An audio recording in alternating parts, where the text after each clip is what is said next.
अब ना अमन चोपड़ा नफरत फैला पाएगा, ना सुधीर चौधरी झूठ बोल पाएगा। चित्रा त्रिपाठी को समझ ही नहीं आया कि हुआ क्या। सुशांत सिन्हा तो गोदी में बैठा था ही, अर्नब गोस्वामी की सारी हवा निकल गई। इंडिया गठबंधन ने जैसे ही 14 एंकरों के बहिष्कार की घोषणा की, पूरे भारत में खुशी की लहर दौड़ गई। सबने यही कहा, इंडिया वालों ने सही किया, इनका दुकान बंद करना जरूरी था। ये पत्रकारिता के नाम पर देश को गर्त में लेकर जा रहे थे। ये मोदी भक्ति में इतना लीन हो गए थे कि रात दिन मोदी मोदी करते रहते थे। ये पत्रकारिता का असल मायने भी भूल गए थे कि सवाल सत्ता से पूछा जाता है, विपक्ष से नहीं। पत्रकार जनमानस का आवाज उठाता है, सरकार का एजेंडा नहीं चलाता है। अगर देश में कोई घटना होती है और विपक्ष सवाल उठाता है तो पत्रकार को विपक्ष के साथ खड़े होकर सत्ता से जवाब लेना होता है, ना कि उल्टा विपक्ष पर सवाल उठाना होता है। अगर देश में कोई किसान आंदोलन करे तो उनकी मांगों को सरकार तक पहुँचाना होता है, ना कि किसान को खालिस्तानी बताना होता है। कितने कारनामे गिनाऊं इन एंकरों की, जितने भी गिनाऊं वो कम पड़ जाएंगे। ये पत्रकारिता के नाम पर देश से इतना झूठ बोले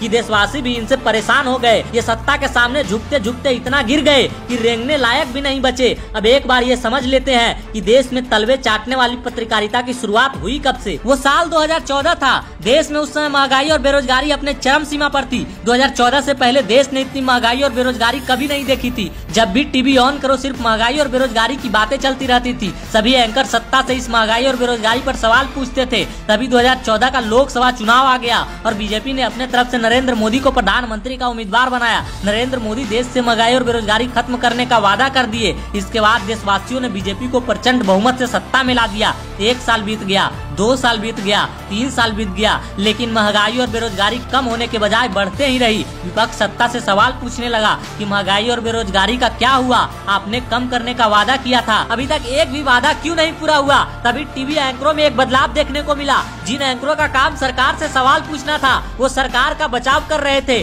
साथ ही विपक्ष से सवाल पूछ रहे थे और दिन भर टीवी पर मोदी मोदी होने लगा। शुरुआत तो ये कुछ टीवी चैनलों से हुआ, लेकिन धीरे धीरे लगभग सारे टीवी चैनल मोदी भक्ति में लीन हो गए।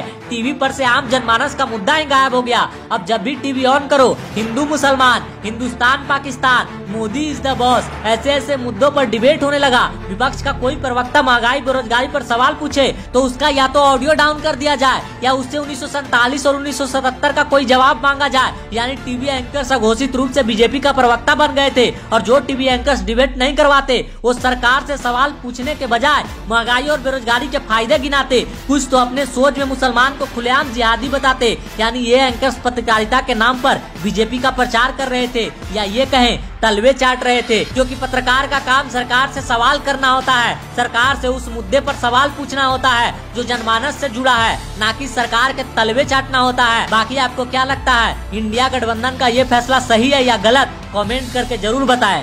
News inside.